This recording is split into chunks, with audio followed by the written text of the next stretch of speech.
നമസ്കാരം. പാലാഴിയുടെ പ്രിയപ്പെട്ട പ്രേക്ഷകരെ, കുറച്ച് വ്യക്തിപരമായ തിരക്കുകൾ കാരണം കഴിഞ്ഞ കുറച്ച് ദിവസങ്ങളിലായി എനിക്ക് പുതിയ വീഡിയോയുമായി നിങ്ങളിലേക്ക് എത്താൻ കഴിഞ്ഞിരുന്നില്ല. അതിൽ ആദ്യം തന്നെ ക്ഷമ ചോദിക്കുന്നു. പക്ഷേ ഈ ചെറിയ ഇടവേളയ്ക്ക് ശേഷം വീണ്ടും നമ്മൾ ഒന്നിച്ചു കൂടുമ്പോൾ, അതും ഓണത്തിന്റെ പുണ്യദിനങ്ങളിൽ എന്നത് ഒരു പ്രത്യേക സന്തോഷമാണ്. ഇന്നലെ തിരുവോണം കേരളത്തിന്റെ ഹൃദയം മുഴുവൻ ഒരുമിച്ച് ആഘോഷിച്ച ദിവസം, മഹാബലിയുടെ സ്നേഹവും സമത്വവും ഓർമ്മിപ്പിക്കുന്ന ദിവസം, പൂക്കളവും ഓണസദ്യയും കുടുംബ സംഗമങ്ങളും നിറഞ്ഞു നിന്ന ദിവസം, ഒരുമയുടെയും സന്തോഷത്തിന്റെയും പ്രതീക്ഷയുടെയും സന്ദേശം നമ്മെ ഓർമ്മിപ്പിച്ച ദിവസം. ഇന്ന് അവിട്ടം, തിരുവോണത്തിന്റെ ആ സന്തോഷം തുടരുന്ന മറ്റൊരു ദിവസം. ഓണത്തിന്റെ ആഘോഷങ്ങൾ മുന്നോട്ട് പോകുമ്പോൾ ബന്ധങ്ങളുടെയും സ്നേഹത്തിന്റെയും പങ്കുവെക്കലിന്റെയും ആ മനോഹരമായ ഓർമ്മകൾ നമ്മുടെ ഹൃദയത്തിൽ ഇനിയും നിറഞ്ഞു നിൽക്കുന്നു. അങ്ങനെ ഓണത്തിന്റെ ഈ സ്നേഹവും ഐക്യവും നിറഞ്ഞ അന്തരീക്ഷത്തിൽ നിന്ന് നമുക്ക് വീണ്ടും നമ്മുടെ ആത്മീയ യാത്രയിലേക്ക് മടങ്ങാം. കഴിഞ്ഞ 2 എപ്പിസോഡുകളിലൂടെ നമ്മൾ ഒരു ചെറിയ ആത്മീയ യാത്ര ആരംഭിച്ചു. ആദ്യ ശ്ലോകത്തിൽ ഓംകാരമായ പൊരുൾ എന്ന വരികളിലൂടെ നമ്മുടെ ഉള്ളിലെ സാക്ഷിയെ തിരിച്ചറിയാനുള്ള യാത്രയായിരുന്നു. രണ്ടാമത്തെ ശ്ലോകത്തിൽ ഒന്നായ നിന്നേഹ രണ്ടെന്നു കണ്ടളവിൽ എന്ന വരികളിലൂടെ ഒന്നായ പരമസത്യത്തെ പലതായി കാണുമ്പോൾ ഉണ്ടാകുന്ന അകലം, അത് നമ്മുടെ മനസ്സിൽ സൃഷ്ടിക്കുന്ന ദുഃഖം, അവിടെ നിന്ന് ഏകത്വത്തിലേക്കുള്ള യാത്ര, ഇവയെക്കുറിച്ചാണ് നമ്മൾ ചിന്തിച്ചത്.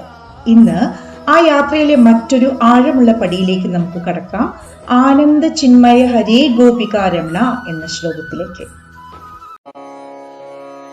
ആനന്ദ ചിന്മയ ഹരേ ഗോപികാരമണ, ഞാനെന്ന ഭാവമതു തോന്നായിക വീണമിവ, തോന്നുന്നതാകിലകിലും ഞാനിതെന്ന വഴി തോന്നേണമേ വരദ നാരായണായ നമഃ. നാരായണായ നമഃ. എത്ര മനോഹരമായൊരു ശ്ലോകം. ആദ്യ വാക്കു തന്നെ ആനന്ദ ചിന്മയ, ആനന്ദവും ബോധവും നിറഞ്ഞവനെ, ഹരേ എല്ലാ ദുഃഖങ്ങളെയും നീക്കുന്നവനെ, ഗോപികാരമണ ഗോപികമാരുടെ ഹൃദയങ്ങളിൽ സ്നേഹമായി നിറഞ്ഞു നിന്നവനെ എന്നിങ്ങനെ ഭഗവാനെ വിളിച്ചുകൊണ്ടാണ് കവി തുടങ്ങുന്നത്. പക്ഷേ അതിനുശേഷം വരുന്ന പ്രാർത്ഥനയാണ് ഈ ശ്ലോകത്തിന്റെ ഹൃദയം. ഞാനെന്ന ഭാവമത് തോന്നായിക വേണമിഹ, ഞാൻ എന്ന ഭാവം എന്നിൽ ഉണ്ടാകാതിരിക്കണമേ. എത്ര വിചിത്രമായൊരു പ്രാർത്ഥനയാണിത്, അല്ലേ? നമ്മൾ സാധാരണയായി ഭഗവാനോട് എന്താണ് ചോദിക്കുന്നത്? എന്റെ പ്രശ്നം മാറ്റണമേ, എന്റെ ആഗ്രഹം സാധിക്കണമേ, എനിക്ക് വിജയം തരണമേ, എനിക്ക് സമ്പത്ത് തരണമേ, എന്റെ കുടുംബത്തെ സംരക്ഷിക്കണമേ എന്നിങ്ങനെ. പക്ഷേ ഇവിടെ കവി ചോദിക്കുന്നത് എന്റെ ഞാൻ എന്ന ബോധം തന്നെ കുറച്ചു തരണമേ എന്നാണ്. നമ്മുടെ ജീവിതത്തിലെ ഏറ്റവും ചെറിയ വാക്കാണ് ഞാൻ. പക്ഷേ അതിന്റെ പിന്നിൽ എത്ര വലിയൊരു ലോകമാണ്. ഞാൻ ശരിയാണ്, എന്റെ അഭിപ്രായമാണ് ശരി, എന്റെ ആഗ്രഹമാണ് പ്രധാനപ്പെട്ടത്, എനിക്ക് കിട്ടണം, എന്നെ പരിഗണിക്കണം, എന്നെ അംഗീകരിക്കണം, എന്നെ സ്നേഹിക്കണം, എനിക്ക് അർഹമായത് എനിക്ക് കിട്ടിയില്ല, എനിക്ക് എന്തുകൊണ്ട് ഇത്രയും ബുദ്ധിമുട്ട്, എനിക്ക് മാത്രം എന്തുകൊണ്ട് ഇങ്ങനെ. ഞാൻ എന്നൊരു ചെറിയ വാക്ക് നമ്മുടെ മനസ്സിൽ എത്ര വലിയ തിരമാലകൾ സൃഷ്ടിക്കുന്നു. ഒന്ന് ആലോചിച്ചു നോക്കൂ. ഒരു ചെറിയ വാക്ക് ആരെങ്കിലും നമ്മോട് പറഞ്ഞാൽ അത് നമ്മെ സന്തോഷിപ്പിച്ചേക്കാം. അതേസമയം അതേ വാക്ക് മറ്റൊരാൾ പറഞ്ഞാൽ നമ്മൾക്ക് ദേഷ്യം വന്നേക്കാം. എന്തുകൊണ്ട്?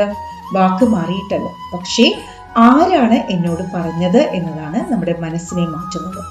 എന്നെ ബഹുമാനിച്ചില്ല, എന്നോട് അങ്ങനെ സംസാരിക്കാൻ പാടില്ലായിരുന്നു, എന്നെ എന്തുകൊണ്ട് ക്ഷണിച്ചില്ല, എന്നെ എന്തുകൊണ്ട് പരിഗണിച്ചില്ല, ഇങ്ങനെ. നമ്മുടെ വേദനയുടെ വലിയൊരു ഭാഗത്തിന്റെ പിന്നിൽ പലപ്പോഴും ഞാൻ എന്ന ബോധം ഒളിഞ്ഞിരിക്കുന്നു. പക്ഷേ ഇവിടെ ഒരു കാര്യം വളരെ വ്യക്തമായി മനസ്സിലാക്കണം. ഞാൻ എന്ന ബോധം ഇല്ലാതാക്കുക എന്നത് നമ്മുടെ വ്യക്തിത്വം ഇല്ലാതാക്കുക എന്നല്ല, സ്വന്തം ജീവിതത്തെ സ്നേഹിക്കരുത് എന്നുമല്ല, സ്വന്തം അവകാശങ്ങൾ ഉപേക്ഷിക്കണം എന്നുമല്ല.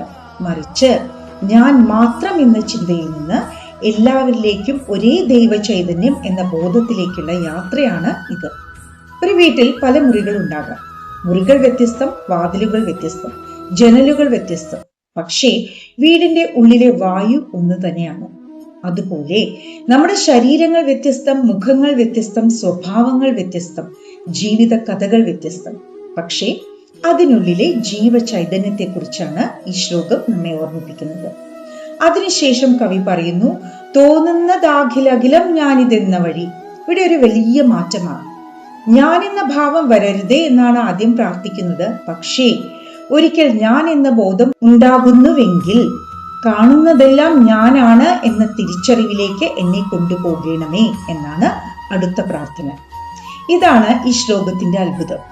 ഞാൻ മാത്രം എന്നതിൽ നിന്ന് എല്ലാത്തിലും ഞാൻ എന്നതിലേക്കുള്ള യാത്ര, എനിക്ക് എന്നതിൽ നിന്ന് എല്ലാവർക്കും എന്നതിലേക്കുള്ള യാത്ര. ഇത് മനസ്സിലാക്കാൻ നമുക്ക് ശ്രീകൃഷ്ണനെ തന്നെ ഓർക്കാം.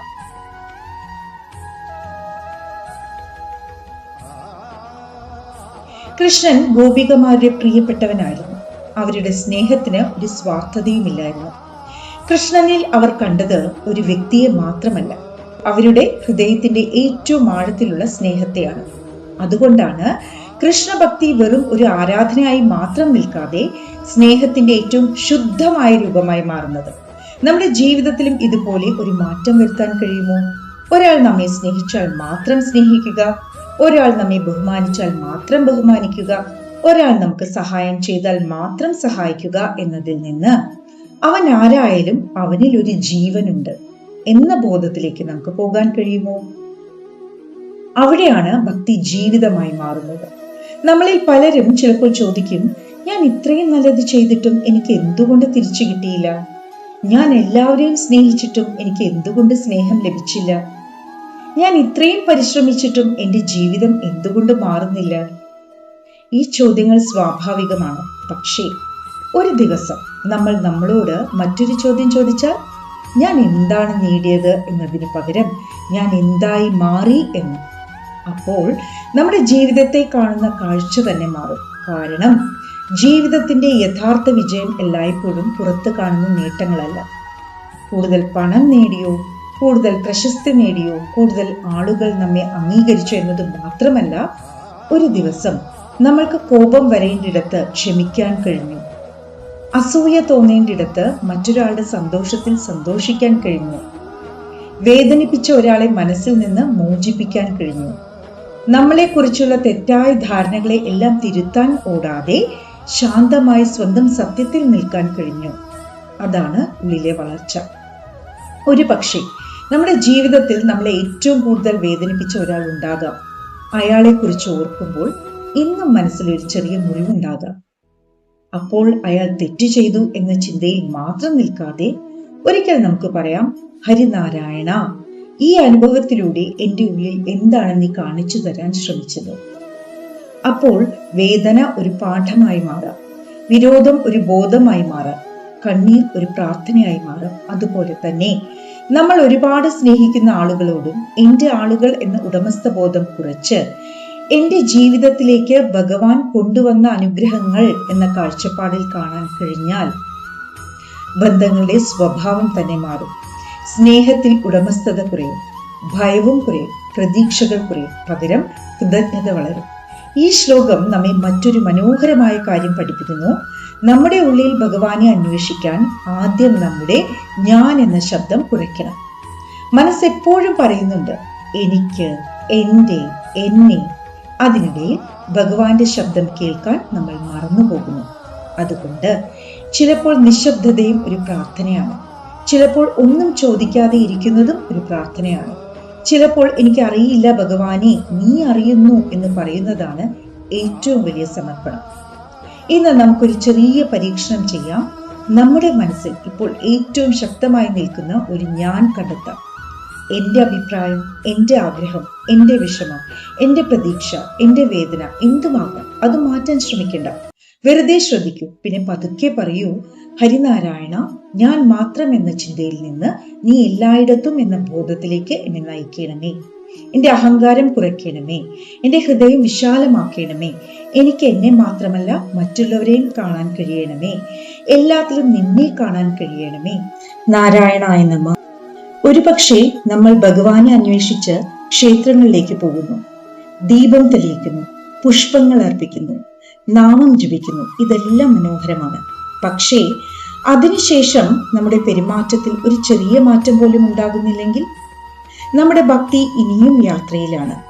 ഒരു ദിവസം മറ്റൊരാളുടെ കണ്ണീരിൽ ഭഗവാനെ കാണാൻ കഴിയുമ്പോൾ, ഒരു വിശക്കുന്ന മനുഷ്യന് ഭക്ഷണം നൽകുമ്പോൾ, ഒറ്റപ്പെട്ട ഒരാളോട് സ്നേഹത്തോടെ സംസാരിക്കുമ്പോൾ, നമ്മളെ വേദനിപ്പിച്ച ഒരാളോട് പോലും വൈരമില്ലാതെ നിൽക്കാൻ കഴിയുമ്പോൾ, അപ്പോൾ നാമം നമ്മുടെ ജീവിതത്തിലേക്ക് ഇറങ്ങി വരുന്നു.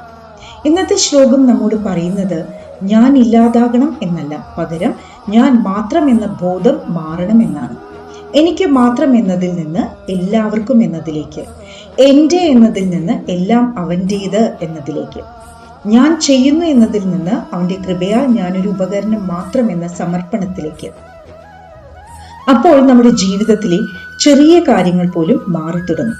നമ്മുടെ വാക്കുകൾ മാറും, നമ്മുടെ ബന്ധങ്ങൾ മാറും, നമ്മുടെ പ്രതികരണങ്ങൾ മാറും, നമ്മുടെ ദുഃഖങ്ങളെ കാണുന്ന രീതി മാറും, നമ്മുടെ സന്തോഷത്തെ കാണുന്ന രീതി മാറും, അവസാനം നമ്മളെ തന്നെ കാണുന്ന രീതി മാറും. അതാണ് യഥാർത്ഥ ആത്മീയ യാത്ര. ഇന്ന് രാത്രി ഒരു നിമിഷം കണ്ണുകൾ അടയ്ക്കും, ശ്വാസം പതുക്കിയാക്കും, മനസ്സിൽ നിങ്ങളുടെ സ്വന്തം മുഖം കാണും. പിന്നെ നിങ്ങൾ സ്നേഹിക്കുന്ന ഒരാളുടെ മുഖം കാണും, നിങ്ങളെ വേദനിപ്പിച്ച ഒരാളുടെ മുഖവും കാണും, നിങ്ങൾക്ക് പരിചയമില്ലാത്ത ഒരാളുടെ മുഖവും കാണും. പിന്നെ 3 പേരെയും ഒരേ ദൈവിക പ്രകാശത്തിൽ കാണാൻ ശ്രമിക്കൂ. അതിനുശേഷം പതുക്കെ പറയൂ, എല്ലാ ഹൃദയങ്ങളിലും നീയുണ്ട്, എൻ്റെ ഉള്ളിലും നീയുണ്ട്, ഞാൻ കാണുന്ന എല്ലാറ്റിലും നീയുണ്ട്. എൻ്റെ ഞാൻ എന്ന അഹങ്കാരം കുറയട്ടെ, എൻ്റെ ഹൃദയത്തിൽ സ്നേഹം വളരട്ടെ, എല്ലാത്തിലും നിന്നെ കാണാനുള്ള കണ്ണ് എനിക്ക് തരയണമേ. നാരായണായ നമഃ. ഇന്നത്തെ ശ്ലോകം നമ്മോട് പറയുന്ന ഒരു വാചകം മാത്രം ഓർമ്മയിൽ വെക്കാം. ഞാൻ മാത്രം എന്ന ബോധം ചുരുങ്ങുമ്പോൾ ഹൃദയം വിശാലമാകുന്നു. എല്ലാത്തിലും ഭഗവാനെ കാണാൻ തുടങ്ങുമ്പോൾ ജീവിതം തന്നെ ഒരു പ്രാർത്ഥനയായി മാറും. അങ്ങനെ ആനന്ദ ചിന്മയ ഹരേ എന്ന ശ്ലോകം നമ്മെ മറ്റൊരു പടിയിലേക്ക് കൊണ്ടുപോകുന്നു. ഞാൻ എന്നതിൽ നിന്ന് നീ എന്നതിലേക്ക്, എൻ്റെ എന്നതിൽ നിന്ന് എല്ലാം അവൻ്റേത് എന്ന സമർപ്പണത്തിലേക്ക്, അഹങ്കാരത്തിൽ നിന്ന് വിനയത്തിലേക്ക്, അകത്തിൽ നിന്ന് വിശാലതയിലേക്ക്, അവസാനം നാമത്തിലേക്ക്. ഇതാണ് ഹരിനാമ കീർത്തനത്തിന്റെ യാത്ര. ഇതാണ് പാലാഴിയുടെയും യാത്ര. നാളെ വീണ്ടും ഒരു പുതിയ ശ്ലോകം, ഒരു പുതിയ കഥ, ഒരു പുതിയ ജീവിതപാഠം, നമ്മുടെ ഉള്ളിലേക്ക് ഒരു പുതിയ വെളിച്ചം നമുക്ക് ഒരുമിച്ച് കണ്ടെത്താം. അതുവരെ നിങ്ങളുടെ ഹൃദയത്തിൽ ആനന്ദം നിറഞ്ഞിരിക്കട്ടെ, നിങ്ങളുടെ മനസ്സിൽ നാമം നിറഞ്ഞിരിക്കട്ടെ, നിങ്ങളുടെ ജീവിതത്തിൽ ഭഗവാന്റെ കൃപ നിറഞ്ഞിരിക്കട്ടെ. നാരായണായ നമഃ. നമസ്കാരം.